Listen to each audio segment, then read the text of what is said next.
Ladies and gentlemen, sisters and brothers, I'm your good humble Basim. We're live streaming on Global Media Inc. We've got Kashub, historian Danite, with us. He's going to be giving you his PowerPoint presentation. And this has to do with the Synagogue of Satan is falling. This is his complete presentation. This is to complete his lecture that was done at Nicholas Bookstore in Brooklyn, New York on the 19th. So we've got Kashub with us. It's an honor and a privilege every time he dedicates his evenings to the people. I encourage you to get a pen and paper, take some notes. Most likely, if this brother said it, it's factual. So Kashub, shalom to you, good brother, and let's start with your presentation, sir.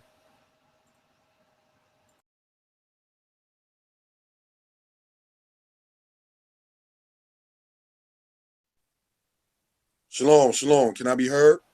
Loud and clear.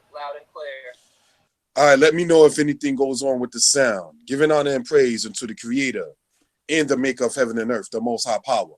We're speaking about the Most High. We're talking about the one who is the highest, the one who sees all and is not seen. Haro'e begam ken ha'el asher lo yera'e, the one who judges all and is not judged. Ha'el hashofet begam ken ha'el asher lo yishapet. You understand? So just want to let that be noted for edification purposes. All right, we're going to be going over the whole presentation that wasn't done at Nicholas Bookstore. And on a human level, I want to give a shout out to my brothers from the Lions of Israel, my brother Daniela, as well as my brothers from the AOC, my brother Hashar, and of course, my brother, my Tanakh brother friend, the Mighty Hebrew. All right, so just want to go over certain aspects in that particular case. We're going to go over some of the stuff with Hebraic understanding. We're going to go over some stuff as far as it goes with history. And we're going to be going over some stuff that some of the slides I was told wasn't seen too clear, but I'm going to show and state the references of where I got my info from. All right. So take it away, brother Basim. Show it. Okay, I'm pulling up your first PowerPoint now.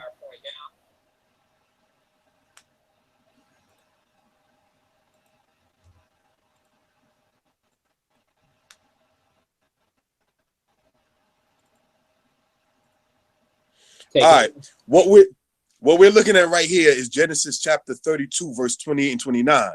Now, this is the part I went into in the introduction of the last presentation to show how the name of Israel came to be in the first place. Now, Jacob's name was later on changed, as we know, to Israel, and that became his national name. You understand? So when it says your name shall no longer be called Jacob, it's talking about the people shall not be called Jacob as a name, but the name that the Most High will give will be that people's name. And as we see, we are still calling ourselves the children of Israel or the Israelites. ITE, you understand, is the English suffix, meaning that which belongs unto. All right, so just want to let that be noted for edification purposes. The bottom part of that says, Wayomer lo Yaakov Ya'amir o Chimka Ki im Yisrael Kisarita im Elohim We'im Anashim Watukal. Now, when you look on the word right there, it says Ki Sarita. The word Sarita comes from the root word Sara or Shara, which means to prevail or to contend. All right, one who is a contender, the Most High will contend. That is the meaning of Yisrael. All right, so let's go on to the next slide.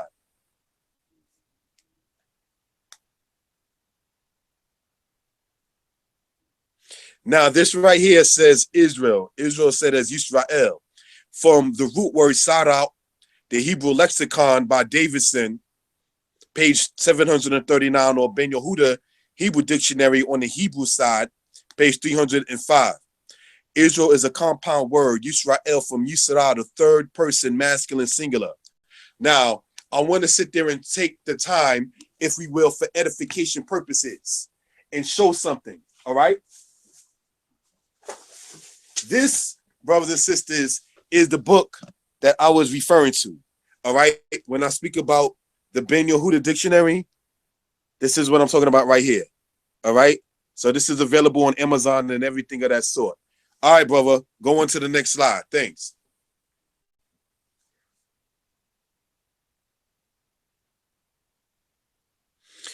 Now, this is Deuteronomy 28, verse 32.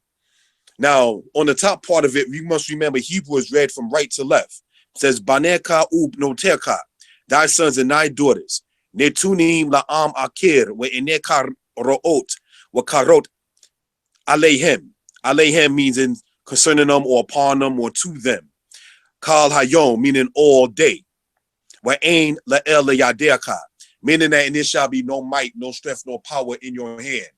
All right, so this happened to a particular people, namely the children of Israel. Deuteronomy 28 is but one of the main reasons on why we teach that we are the descendants of the house of Israel, because it tells you that these things shall be upon you and upon your seed for a sign. All right, so let's go on.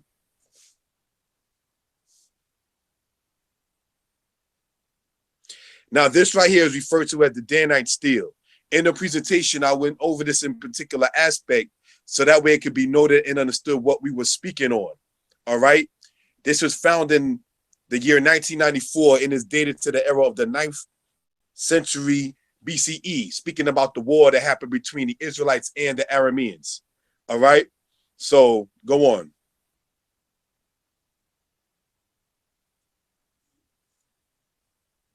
Now, the Isis or Set matter. Isis is the Greek transliteration of the Egyptian term or Set.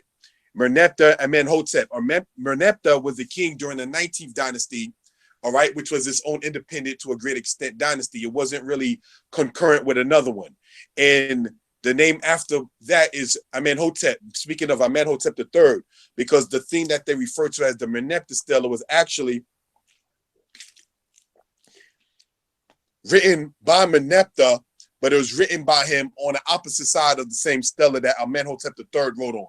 So we have to then begin to ask, was it really Amenhotep stela and then Merneptah put his name upon it, or was it actually Merneptah stela and then he gave a tribute to Amenhotep prior to that?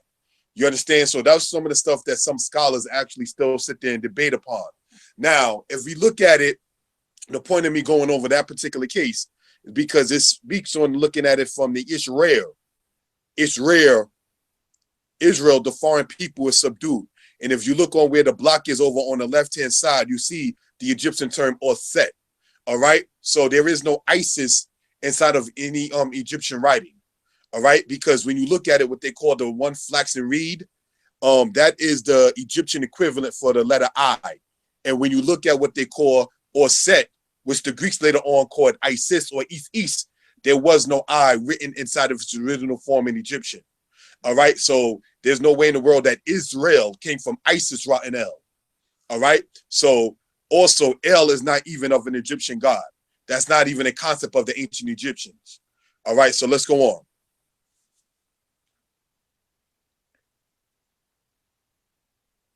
Now, what we're looking at right here, it says this, Karnak and Ajalon matter. Now, when you look at Ajalon in this particular case, right, this is speaking about Ajalon on the walls of Karnak, said as iron. Since there is no L syllable inside of the Egyptian, they use what is referred to as the open mouth R. You see that in the walls of Karnak, you see that with the Israel matter, and you see that in other particular cases. The point in me showing this slide right here is simply because I wanted to be shown and noted that there was no L identification within itself inside of ancient Egyptian alphabet. All right. So now by the time you get to the era of the Ptolemies and everything like that, they used the symbol of a lion in regards to the letter L as time went on. But prior to that, they used the open mouth R and so forth and so on, as you may see in your own particular time with Yezreel and Aijalon and so forth and so on. All right, read on. Go ahead, thanks.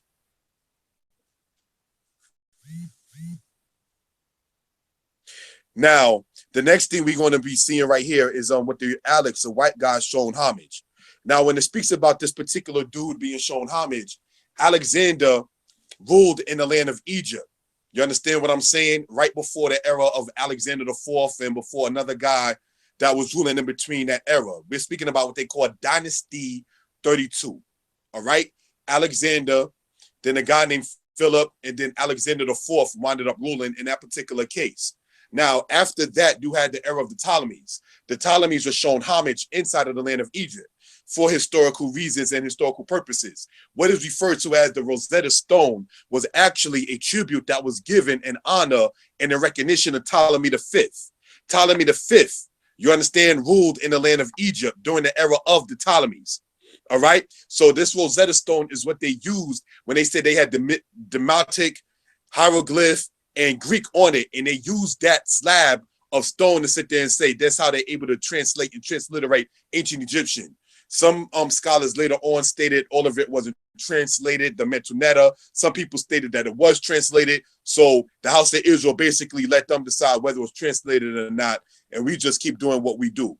All right. But how is it we can sit there and see that a homosexual, a murderer, and a person that was a rapist, such as Alexander, being shown homage inside of a place that they try to say had to been about black people and black civilization? That leads one to wonder. Go on, brother.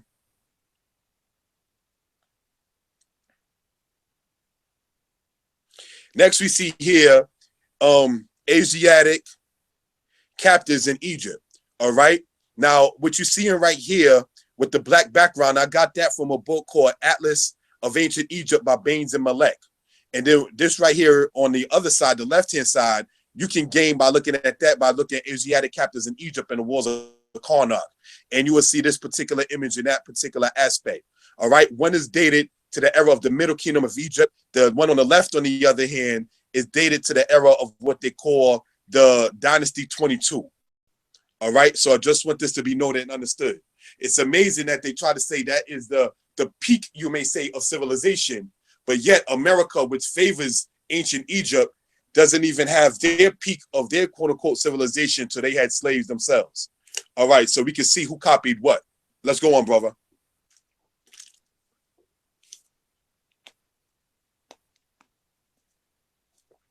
Now, what we're looking at on the left-hand side, I didn't get into this in the whole presentation. This right here is speaking in reference about Tut going against the Amu.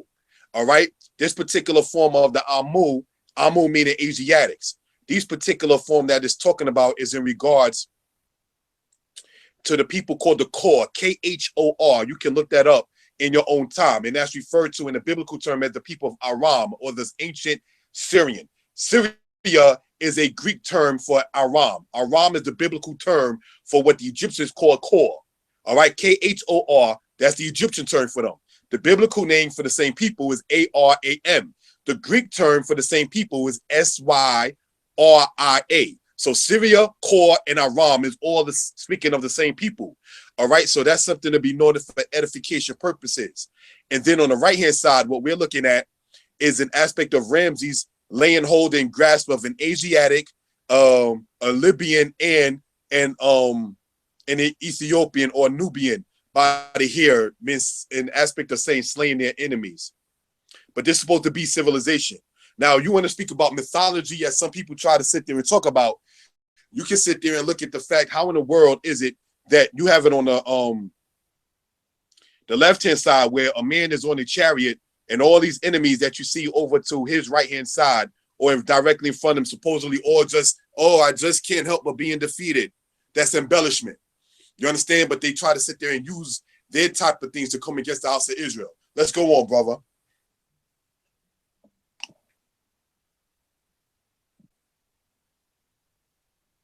Next, we see here Necho II and Amos II Coons. Now, the reason why I specifically entitled it as such is so that way it could be noted and understood. This is the same Necho as stated. If you read this, speaks about him assassinating King Josiah. All right. Now, when the references I got, it says The Rise and Fall of Ancient Egypt, written by a guy named Wilkinson. You can get that book online. All right.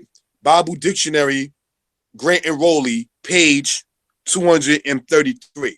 So that way you can begin to see I'm citing my sources as far as that goes in that particular case. A Macy's is also written about by the ancient Greek historian named Herodotus. All right. And everything wasn't necessarily the nicest thing to state. All right, let's go on.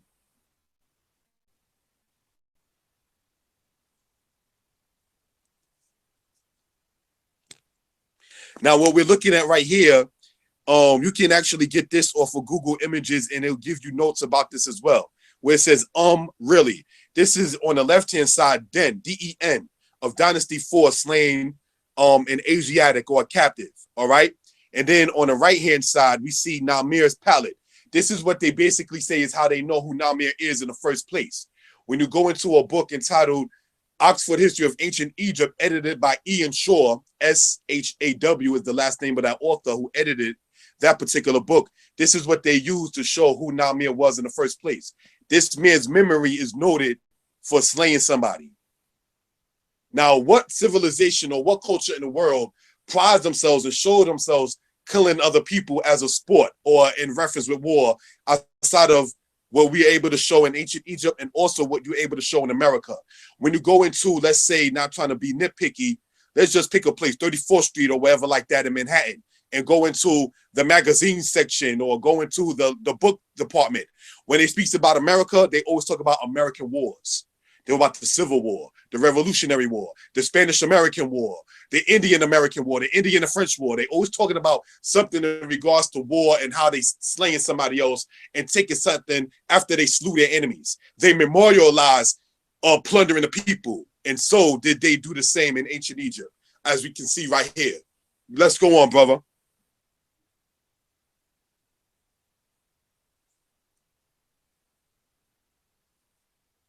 Now, sources of slave in ancient Egypt. All right, you can sit there and pause that on the YouTube in your own time, and you can see where the sources came from and everything like that. Now, I want to state, though, nonetheless, it says, not unto the Middle Kingdom, second left-hand side. Not unto the Middle Kingdom is there evidence of Nubians and Asiatics as domestic slaves in Egypt. The name of that book is entitled The Egyptian Kingdoms, written by a guy named David Leslie. All right, you can look that up online as well. So that's something for knowledgeable purposes. We're not coming based upon our feelings, our thoughts, our emotions. We're citing our reasonings upon such. Go on, brother.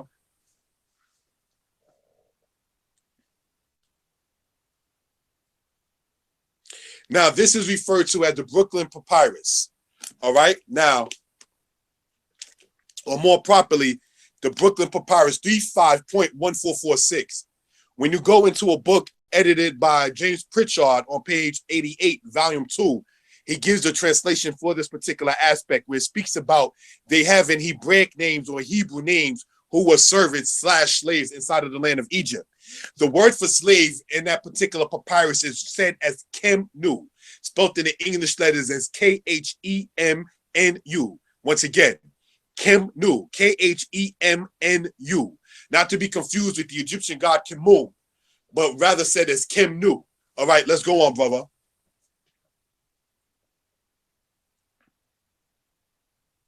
David, king of Israel.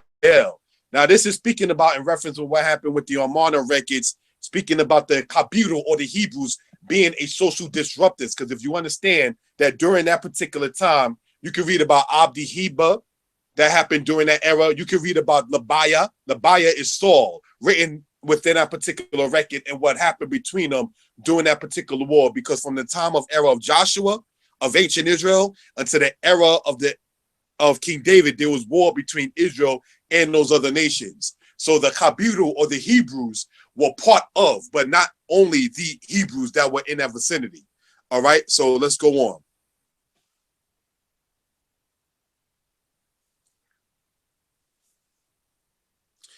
Jehu, king of Israel. Now, what this is talking about right here, this is already self-explanatory, but I do want to state that Jehu, king of Israel, was one of the kings that ruled in the northern kingdom of Israel. All right, he was the son of Omri. All right, so let's go on. And by the way, that's dated to the era of the 9th century BCE. Hezekiah, king of Judah, this is dated to the era of the 8th century BCE, in which one of the kings of Assyria by the name of Sennacherib. Sennacherib also ruled in the land of Babylon when you study Assyrian and Babylonian history. All right, so this is something to be noted for edification purposes. All right, let's go on.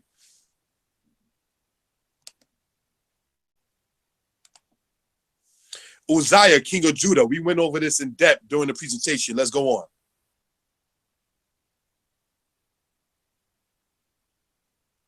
Manasseh, king of Judah. Now, Manasseh was one of the descendants of King David. All right, so let's go over the line, if you will. David, Solomon, Rehoboam, Abijah, Asa, Jehoshaphat, Jehoram, Jehoash, Amaziah, Uzziah, Jotham, Ahaz, Hezekiah, Manasseh, Ammon, Josiah, Jehoiakaz, Jehoiakim, Jehoiachin, and Zedekiah. There were 20 basically round off in number kings that came out of the situation of the posterity of King David. So now if you have other nations speaking about the descendants of David, obviously David had to exist as well, because the people that is being spoken of claim descent from King David. So when they try to say, oh, we see external references of Manasseh and Hezekiah, and we see external references of other the kings in the Bible, but we don't know if their distant ancestor lived. That doesn't make any sense. All right, let's go on.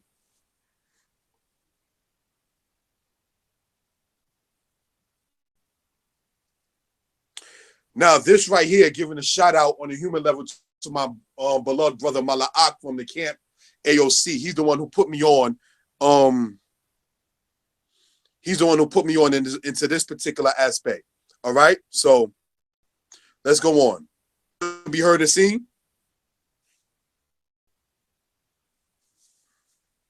Loud and clear, Kashub. All right, go on, bro. Thank you. Jehoiachin, king of Judah. We went over this quite extensively inside this particular aspect. He was captured in the year 597 BCE, and this can be confirmed when you go in the scriptures. When you go into the book of 2 Kings 24, verses 8 through verse 12. Now, Nebuchadnezzar was the king of Babylon at that time, and you have a lot of people, or some people, who like to discredit the scriptures by saying, well, we don't know if it's true because of the aspect of what happened with, they say, Jeremiah, saying that Nebuchadnezzar will conquer Egypt, but he never conquered Egypt. If you understand what conquering means and what Egypt meant as far as their kingdom, when you go into the scriptures, the 2 Kings 24, verse 7, it said the king of Egypt came not again up out of his land, for the king of Babylon had taken all that belonged to the king of Egypt. So that's why you find Dynasty 26 always sitting up there retreating themselves back into their native land. And they did not go back through the Sinai to try to reclaim and become, quote unquote, friends with the Assyrians.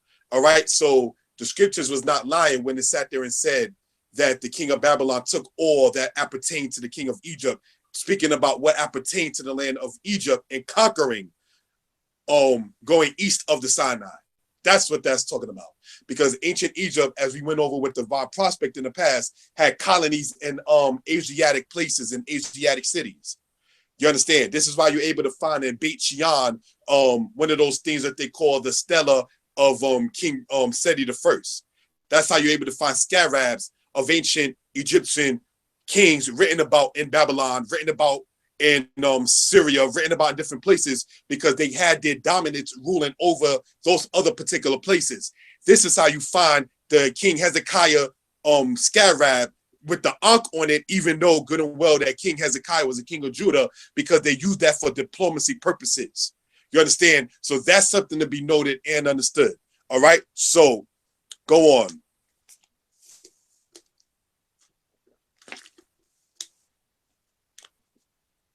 Go on.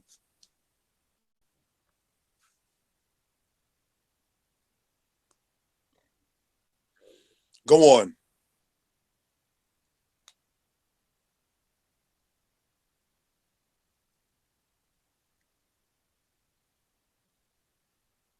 Go on. You want me to go to the next slide, Kashub? Yeah, go on. Thank you, brother. Mm-hmm.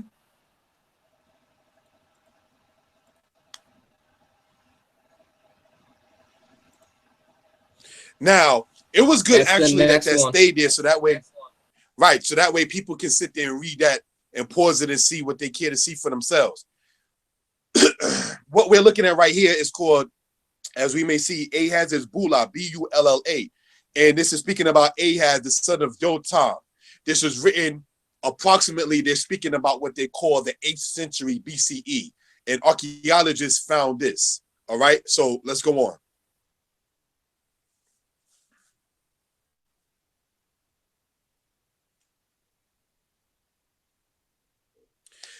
Mesha, king of Moab, speaking about the ancient house of Israel.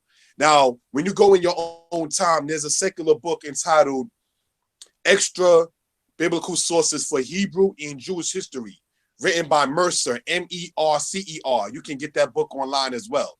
You understand? In that particular book, he actually speaks about the tribe of Gad. Gad is Gad. All right. So that's one of the 12 tribes of Israel. In the book of Jeremiah, chapter 48 and 49, it says, doth Yisrael have no sons? And why does the people of Ammon possess the land of Gad? It's because by that time, the tribe of Gad was basically being scattered out from their own homeland. All right. And this is why you read later on about the tribe of Gad being in part of in the land of Ethiopia. But we ain't going to jump the gun. We're going to continue on in this. Go on, brother.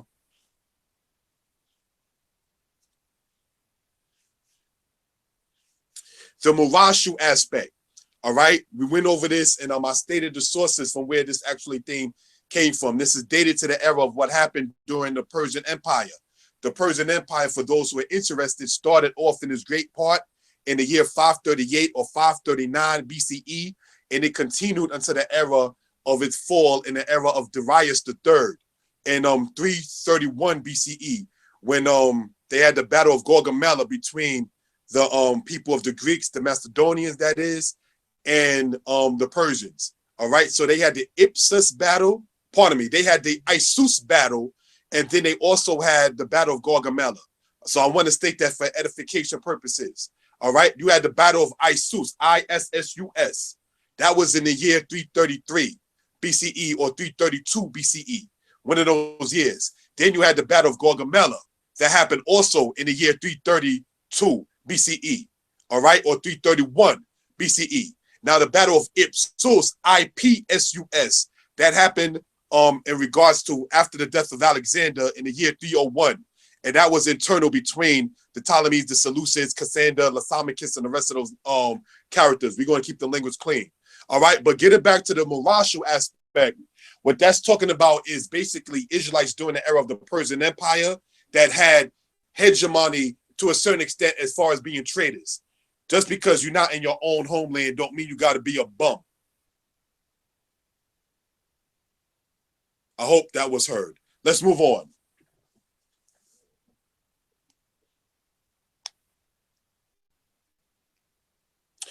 What we're looking at right here is referred to as the Lachish letters. Now, in the presentation that was done on the 19th, I didn't fully get into everything I wanted to say about it, such as reading it, you know? And it says, to Eliashib, the word of the king is incumbent upon you for your way, for your very life. Behold, I have sent to warn you today, Ramat Negeb has to be defended, lest Edom should come there. Edom, and that is to say the people of ancient Esau, or later on called the Idumeans, they basically were the people that the Israelites, ever since the era of the Persian Empire, was in fear and worried about them coming in to their particular land. Now, in your own time, when you go into Ezekiel in the Bible, chapter 35 and 36, it speaks about how Idumea or Edom wanted the land of Israel for themselves, and that the land of Israel was taken up in the lips of talkers. But we're going to go on.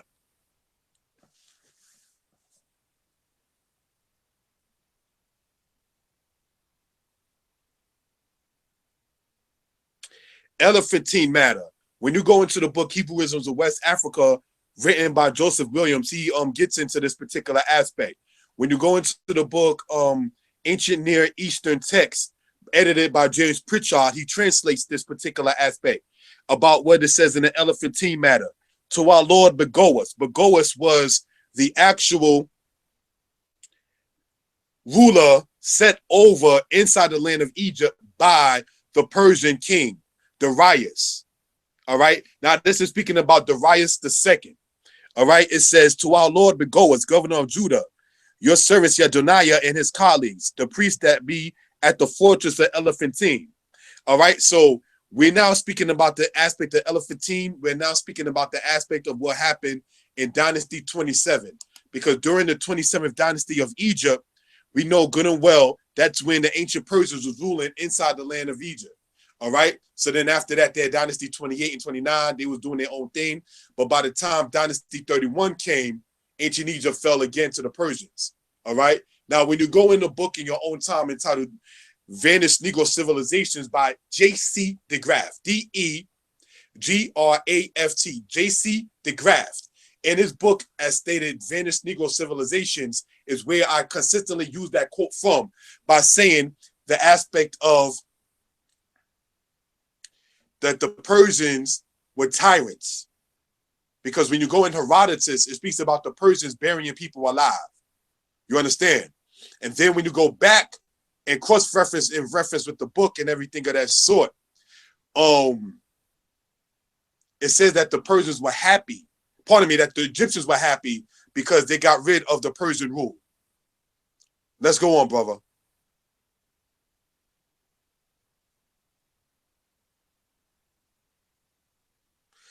The Passover Papyrus. This is dated also to the era of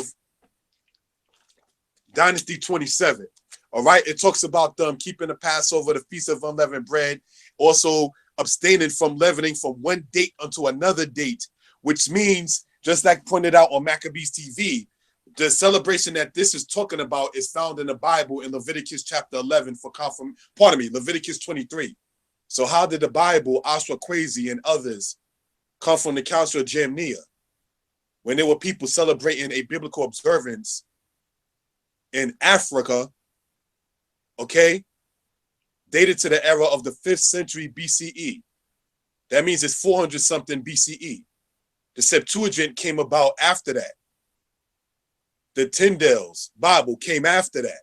So how do you have, before the first noted Bible to be printed and distributed to different people throughout the world, do you have record of a people called the House of Israel keeping a biblical ceremony called the Passover in the 5th century BCE? This also is translated in a book, Ancient Near East and Text and Pictures by Pritchard. This is the book that I keep on referring to. All right. It's as you might be able to see right here. All right, for edification purposes. All right. So let's go on.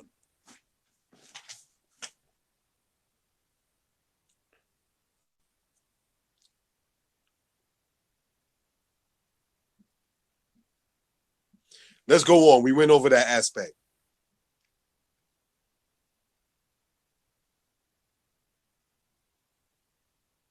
Let's go on. We went over that aspect.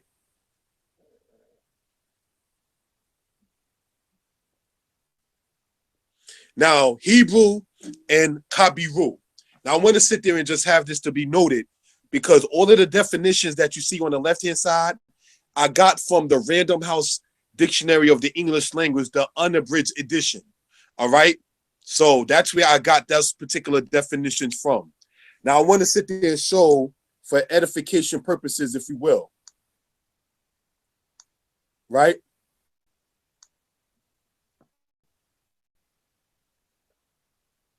Actually, I kind of just magnified my own self in this. But I wanted to show that actual dictionary, but I'm unable to with the camera. Pardon me for that. But my point in getting into this particular aspect is just this is going into what the Hebrews was in definition. Then we have on the right-hand side, I got that quote from a book entitled Biblical Archaeology and Focus, written by Chauville. All right. So it speaks about the Amarna records and about the Hapiru, the Abiru being related to the word Hebrew. All right. Let's go on. Pardon me.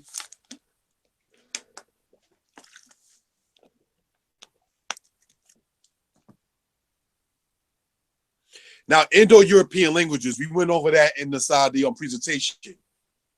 The point is, you will not see Hebrew as part of an Indo-European language. All right, let's go on.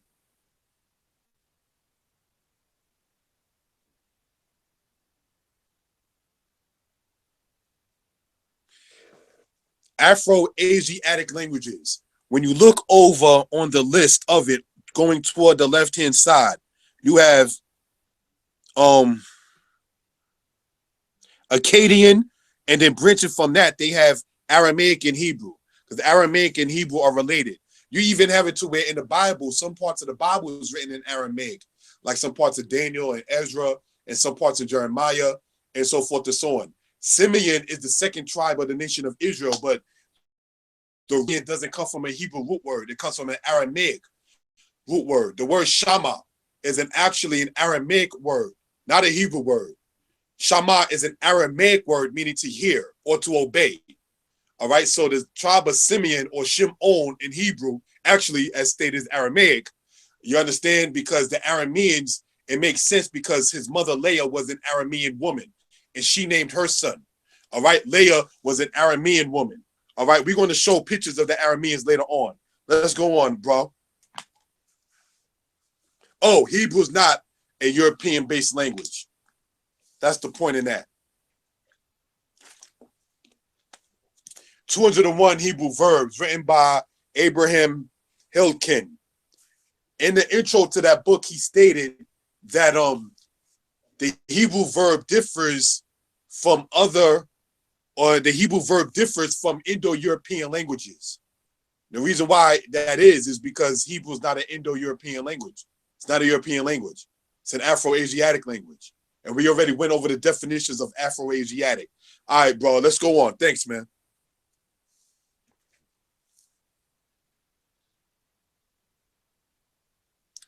The Sinai Siloam inscription. All right, you can look that up in your own time. We went over that inside the presentation. Let's go on. The partly due to this presentation is due to letting it be noted what we didn't go over toward the end of it. What I'm doing is just giving a basic synopsis of some of the things and giving a little bit more info. But the punchline of this particular presentation is what we didn't go over due to time constraints when it happened on March 19th. All right, so that's for purposes of edification in that particular aspect. All right, let's go on.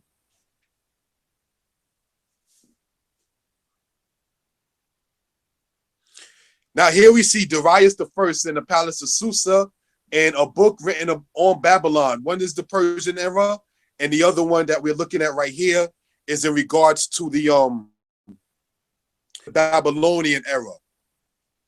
Babylon, see how we look? And the Persians, you see how they looked? Let's go on.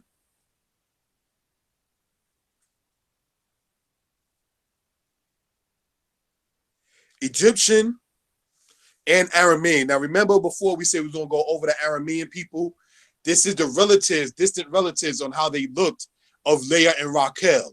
Leah and Raquel are mothers of the children of Israel, 8 of the 12 tribes. And it would stand to reason that their servants, Bilhah and Zilpah, were of their own people as well. You understand? So that's something to be noted for edification purposes. So we see exactly what it is. All right, let's go on.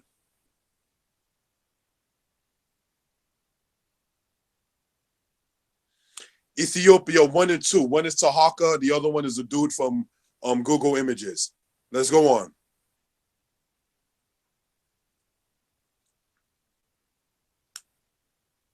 The Minoan people, that was explained. Let's go on.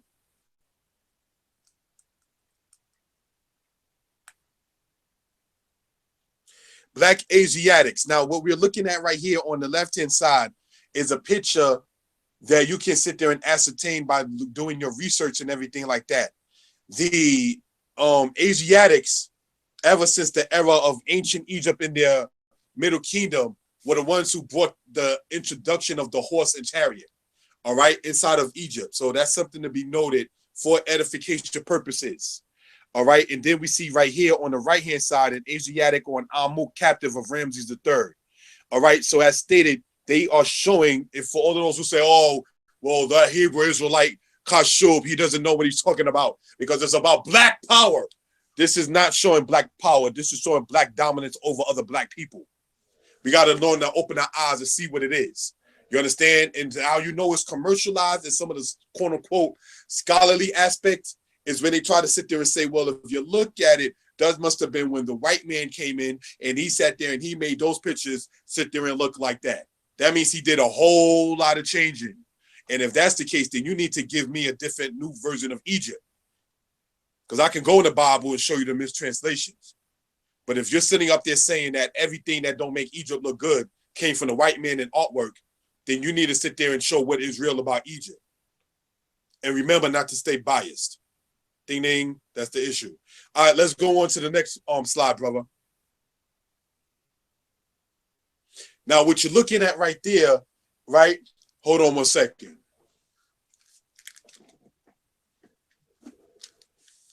Can I be heard? Loud and clear, brother. Loud and clear, brother. This book right here entitled The Mammoth Book of Eyewitness of Ancient Egypt, edited by John Lewis. This particular book that we see right here is where I got this picture from, right? Then what I did upon that is some more independent research concerning that and how it was and how it looked. You understand? So now when the guy named Pointner who made this picture in 1867, I'm like, wow, he painted the people who were captives in Egypt looking pretty much, well, not trying to be funny, darker than myself. See? That right there is where I got that picture from, and then I did research upon it. His name is Pointner, Poyntner. So in 1867, which is 2 years after they said the black man was free in America, this is how they depicted the slaves in the land of Egypt. Let's go on, brother.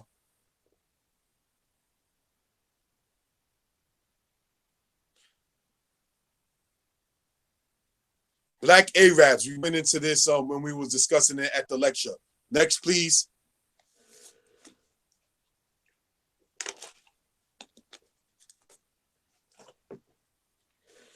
Dua Europus. This is taken from 2 different time frames in history. All right, the Dua Europus is dated to the 3rd and 2nd century BCE. All right, and then this right here is dated to the era of what happened in Dynasty 18 of ancient Egypt. All right, so this is showing the people of the Ta Seti, or the people of the Nubians, or the ancient Ethiopians paying homage and bowing down. And this you can glean out of 18th dynasty Egypt. All right, so some people may say, oh, they were just showing the king homage and so forth and so on. And perhaps that could be, though we know better than that. Perhaps let's just jump the gun and say if they weren't captives, they were just paying homage. How then can you take that as a stance and then try to use each for black righteousness and black civilization and black uprightness, and they got their brother bowing down to them? Where's the humility in that particular case? See how it gets caught out there? Let's go on.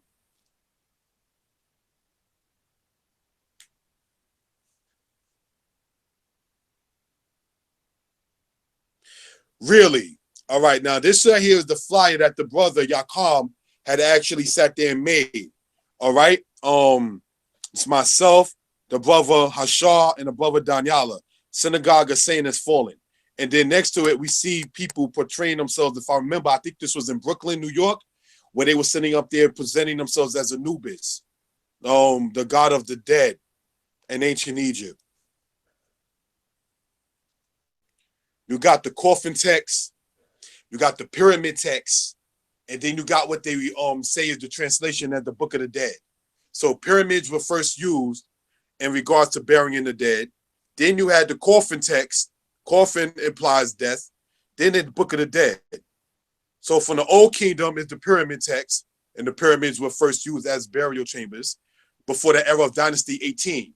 Then you had it to where the god Thutmose I had all of the pharaohs, to the best of his knowledge, and in order the queens, removed from the pyramids over to what they call the Valley of the Kings and the Valley of the Queens.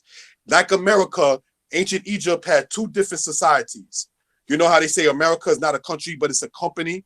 You understand? Well, basically, ancient Egypt had their royalty, and then they basically had what the people was the regular common folk. Same as America. So when the Bible speaks about the ancient Israelites being sent back to Egypt in ships, Mizraim, we understand politically, socially, economically, and in other aspects what that verse is talking about. Let's go on.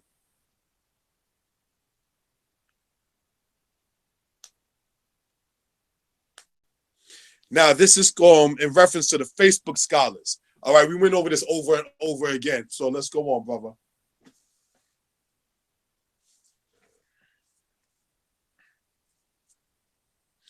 Egypt, Canaan, and Israel by Radford. All right, we went over this as well. Let's go on, brother.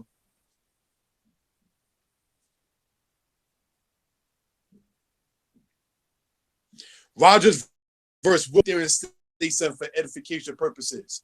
Now I need to know offhand. Can I be heard clearly, brother? Loud and clear, Kashub. Now, this book right here is what I was talking about. Because somebody online decided to be upset with me and sit there and say, oh, okay, well, he went against our master teacher, Chancellor Williams.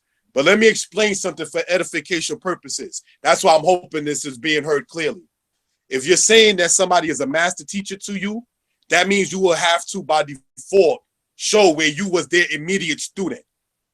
See, I can't sit there and say that Rabbi Matthews was my master teacher. I never met the man. He passed away before I was born. You understand? May Rabbi Matthews rest in peace.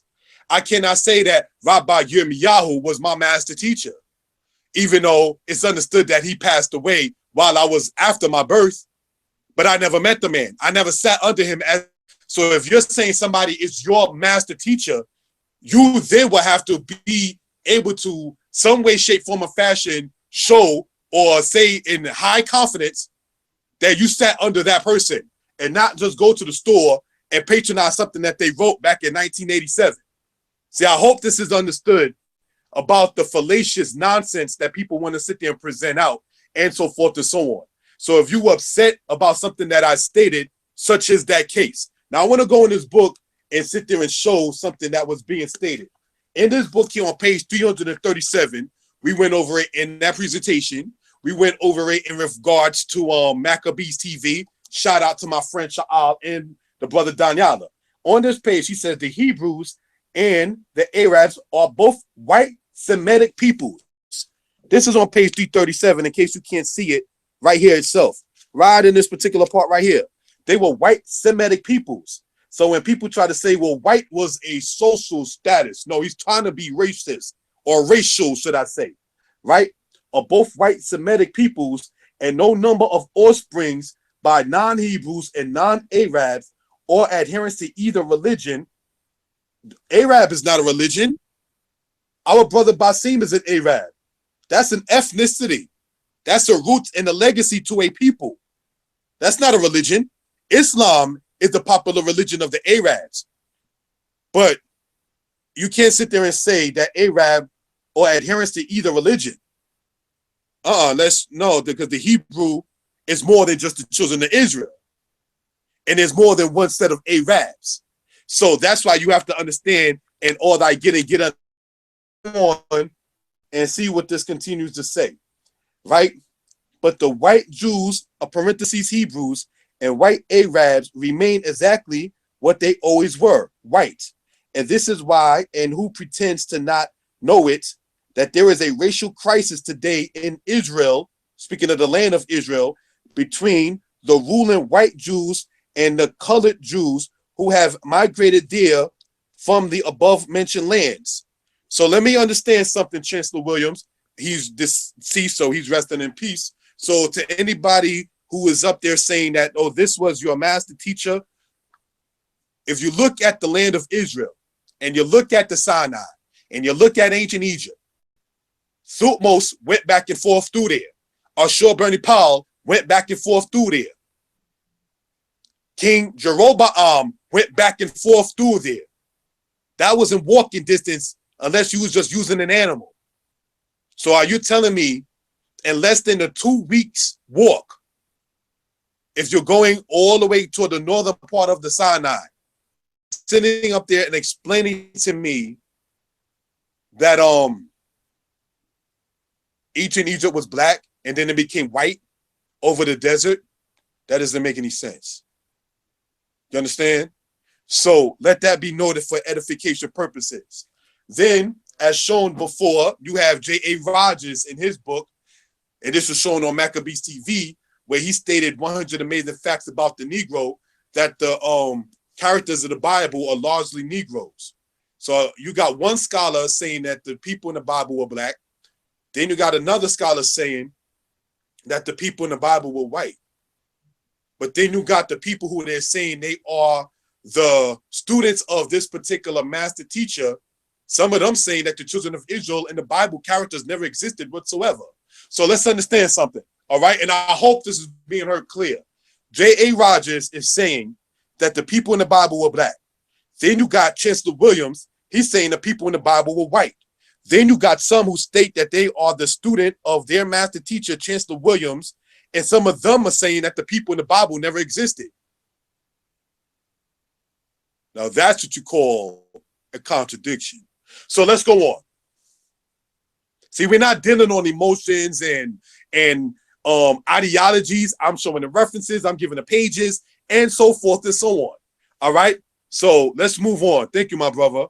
So it says biblical archaeology and focus in Jeremiah the prophet. Now, the reason why I went there, Jeremiah 17, verse 4, it says, even of thyself shall discontinue from your heritage. The Jewish people, and I pointed this out when I did the presentation on Maccabees TV Rosenberg, Atem Amartem, Atem Shamartem, and quote Moshe. Atem Amartem, Lo Shabartem Torah. Y'all said y'all never broke the Torah. Y'all said y'all always observed the Torah. But that right here speaks about the children of Israel breaking the Torah. So either Jeremiah was a liar or you're lying. I'm going to go with you as the liar. All right, so let that be noted. Then you have it to where it says, I will cause you to serve thine enemies in the land that's not yours. Mataze kwara la amka Rosenberg. Hadabahahu kwara la ami. That thing happened to my people. All right, so let's go on, brother. Thank you.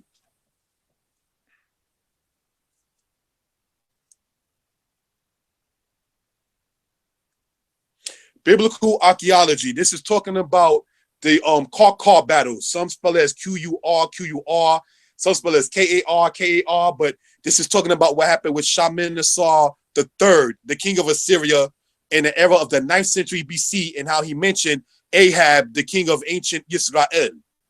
All right, so this dates before 740 AD. We're talking about 850 something BCE. Now, those who are following know why I say 740 AD. Let's go on.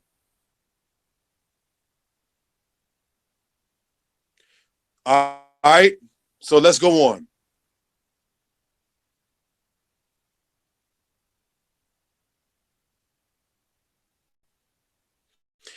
There's evidence that many of those time-honored allies, the Canaanite/Phoenician. Now, for those who may have not seen or didn't understand clearly what I was saying in the presentation before, the word Phoenicia is in regards to the Greek word for purple.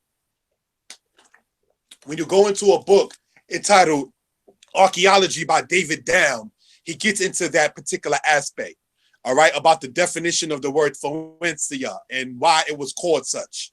All right, so we're stating our sources. We're not sitting up there trying to play cop, toy soldier, trying to hunt people down online. We ain't got no time for all that. We, the House of Yisrael, going to present our case. Some may agree with what we're saying, some may not agree, but the info will be presented. Not going to try to beat nobody in the head because it is what it is. All right. I remember discussing something to what happened with the record of Hezekiah, king of Judah, and we went over this before in Synagogue, and the people online refused to just go and research it. Well, there's no point in it. There's no point in doing it. You don't want to sit there and see the evidence, man. You don't want to sit there and see the truth in it, because if you recognize and see the truth that the biblical characters did exist, then you know good and well that that there's some and a lot of their ideology. So let that be noted for edification purposes. All right, so let's go on.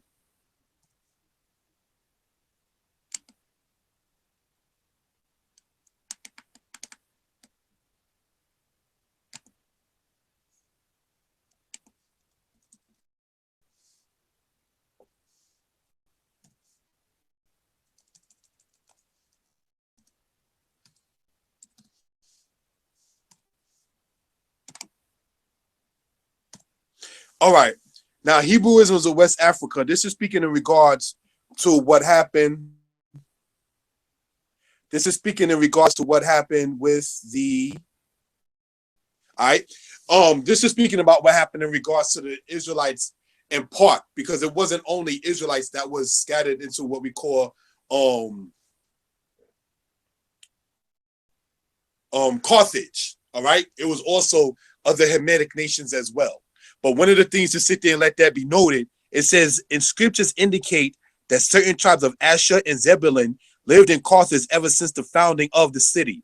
So when they start talking about the Carthaginians were founded by some lady named Dido or Dido and so forth and so on, the images that they attempt to sit there and portray is not the true people. All right, so I just want to emphasize on that particular aspect. So let's go on because we went over this inside the presentation. Oh, Basim, before you do that, it says Hebrewisms of West Africa because you had some people trying to get like upset or whatever with my brother, my friend Nasi, talking about where's your sources at? Just look at the slide and you'll see exactly where the source is at. And if there's another question, before you start saying, oh, the brother never presented his case, he never showed his information where he got it from, ask me. I'll tell you. I promise you, nothing that I'm presenting is made up from the top of my head. Nothing. And if it is, I will sit there and state prior to mentioning it, is generally understood or from my understanding such and such. So far in this presentation, we're going on an hour now. I have not stated those words. All right, so let's go on.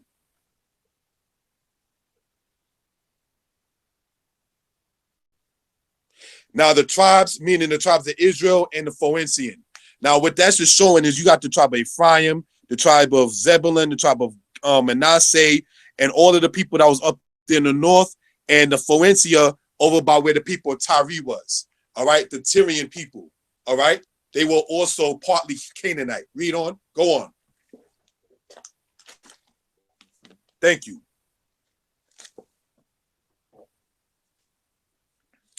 Now, excuse me. What we're looking at is a map of Carthage in northern Tunisia. All right, so so just want to sit there and have that to be noted for edification purposes. It says that Hebraic note from the, like when they call their judges to show fates, because the Hebrew word shafat or shapat means to judge. Now, what you're looking at, the words on the right-hand side, I got that from a book called Caesar in Christ. That's the name of the book, Caesar in Christ, written by Will Durant. The book was written back in the 1940s. It's D-U-R-A-N-T, Will Durant, and his book, Caesar in Christ. You can look that book up online and see where that source came from. Let's go on.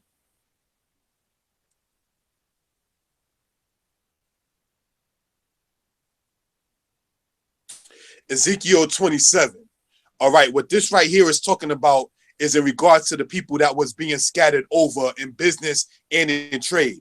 You will notice to say Judah in the land of Israel, it says Dan and Javan were in thy fears. Thy fears meaning as far as the ships going, as far as it going on in the business and everything of that sort. So this is how you later on, when you sit there and see the edification purposes of a matter and get into the subject matter of a concerning thing, how you wind up getting the people of Dan being later on called partly Greeks, which is a whole other subject for a whole nother presentation that me and the brother Sha'al is going to do in the future. All right, so let's go on.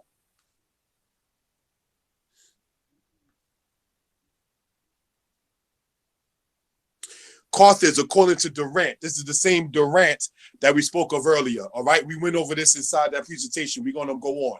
Thank you. Next slide, please.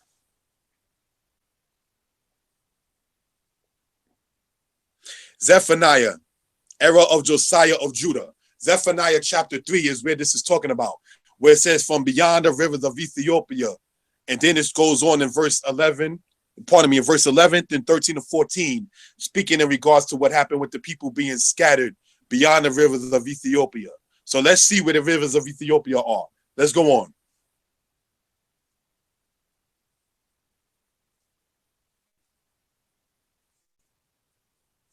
The blue and the white Nile. Now you have what they refer to as Lake Tana, which leads you into the blue Nile. Then you have what they call from the Uganda area, Lake Victoria area, and that takes you into what is referred to as the white Nile. Then they join up and meet up in what we call Khartoum or in Sudan of today. and then they keep on going north all the way through the different cataracts, and then it dumps off over into the Mediterranean Sea. The Mississippi River and the Nile River, to the best of my knowledge, is the only two rivers in the world that go from the south going north. All right. But this just goes to show you from beyond the rivers of Ethiopia, about the people of Israel being scattered. All right. So we want to sit there and have that to be noted purposes. Let's go on.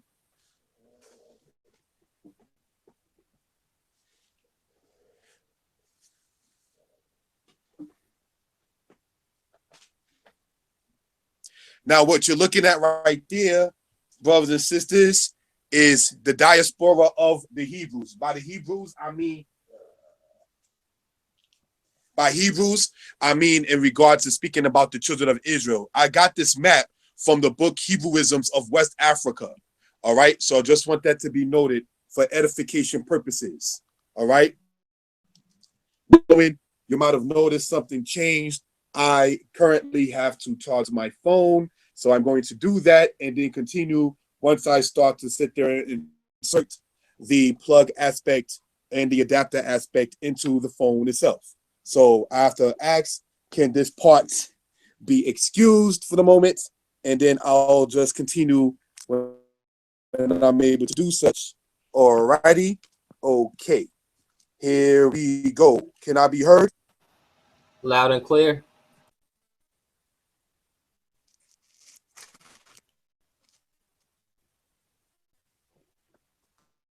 Can I be heard?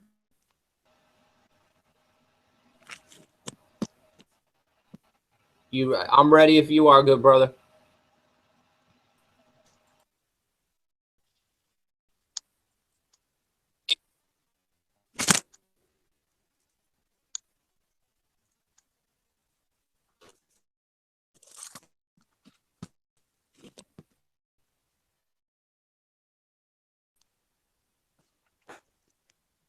Hello? I'm here, Kashub.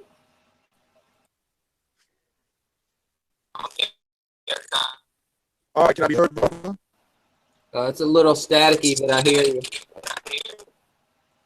I think I know what I got to do on my end.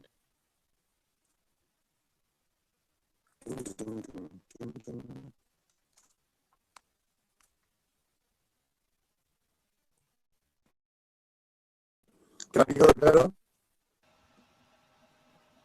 Give me one more mic check. Yeah, hello, do you hear me?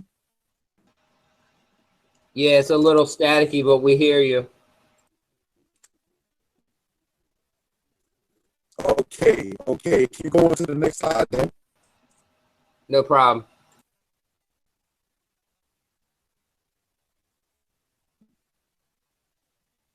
All right.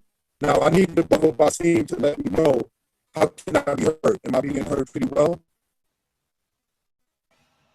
For some reason, Kashub, it's real staticky.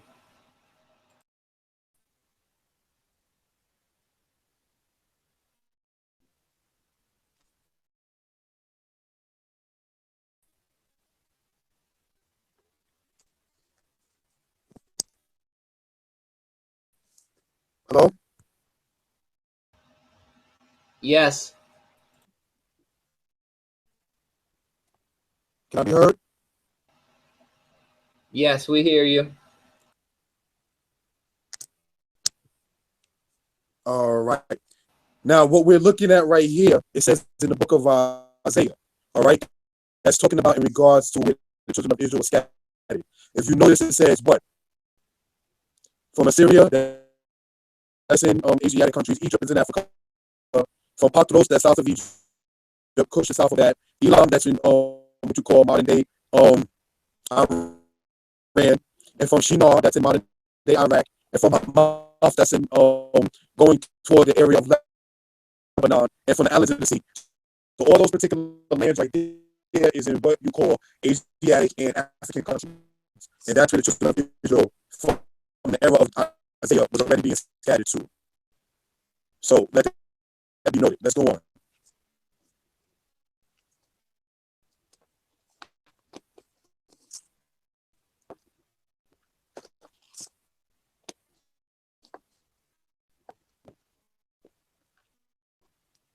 All right. The book of Ezekiel, chapter 11, is also speaking in regards to what happened with the captivity of the people being scattered. All right. I wanted to emphasize this below. And the put therefore say, thus saith the Lord God, although I have cast them far off among the heathen, and although I have scattered them throughout the countries. So it talks about when the children of Israel was being scattered and the fact that they were scattered. All right, let's go on.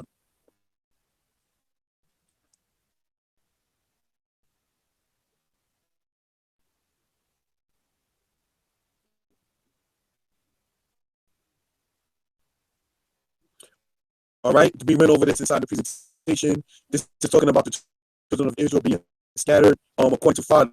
Philo is dated to the era but prior to the time of Constantine. And I mentioned that for a reason. All right, let's go on.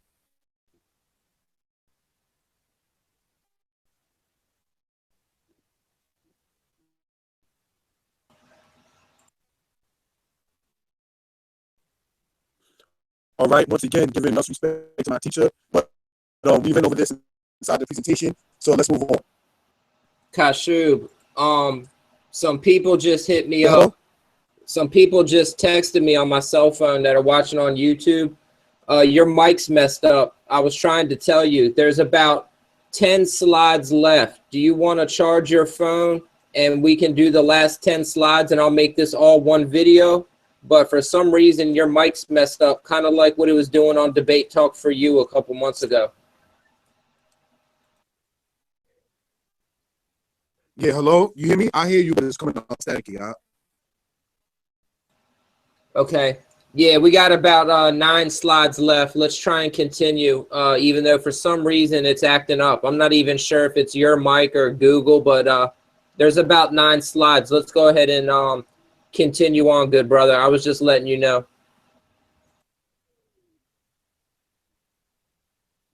All right. So, you know what you can do at this point? Oh, you're perfect. Go on to part 2. Now you're perfect now. Huh? I don't know what you did, but it's perfect now. Continue. Yeah, but go on to part 2 because all of this was already explained inside the thing. Okay, so you're not worried about the last 9 slides and you want to pull up your second PowerPoint? Yes, please. Okay. 1 second, good brother. Thank you. 1 second.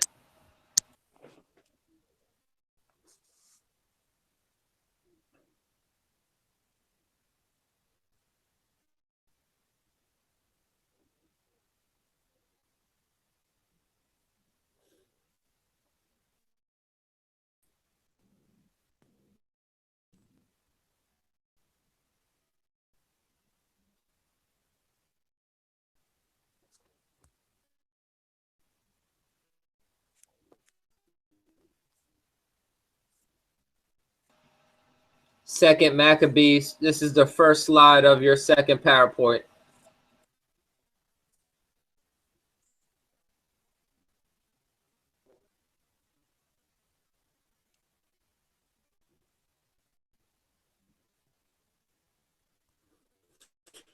All right. Second Maccabees, chapter 1. The point in that is because of the fact that where the people were scattered. All right. So let's go on. Next.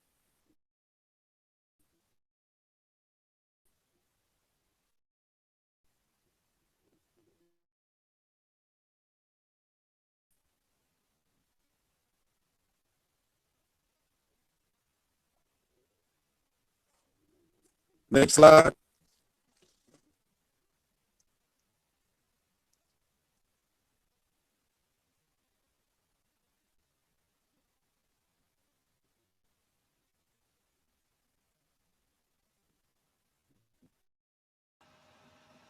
Kashub. All right. Deuteronomy 28. Hey, Kashub, it's 43 to verse 44. Can you hear me clearly? no, it's acting up. I'm gonna shut this one down and start a new live stream. I'll send you the link in 2 minutes. That way we have both parts and we can figure out what's going on.